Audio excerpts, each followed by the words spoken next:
سچے انسان میں صحیح کرنے کی صلاحیت ہوتی ہے، اور جو انسان جھوٹا ہوتا ہے وہ صحیح فیصلہ نہیں کر پاتا بلکہ کنفیوز رہتا ہے۔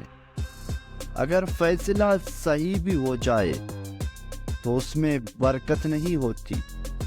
جو انسان سچا ہوتا ہے اس کا اللہ تعالیٰ پر ایمان ہوتا ہے اور اس کے فیصلے میں اس کا یقین شامل ہوتا ہے، جس کی وجہ سے اس کے فیصلوں میں اللہ تعالیٰ کی مدد شامل ہو جاتی ہے۔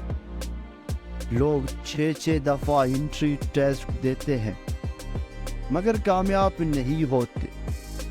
قدرت اشاروں سے انہیں سمجھا بھی رہی ہوتی ہے کہ ادھر راستہ بند ہے، کوئی اور راستہ ڈھونڈو، مگر پھر بھی وہ اسی راستے پر رہتے ہیں۔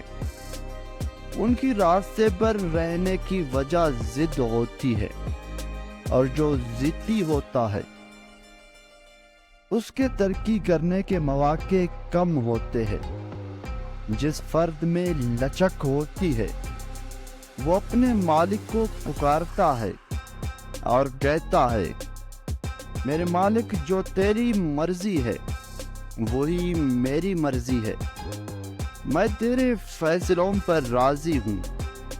میرے مالک، میرے لیے آسانیاں پیدا فرما۔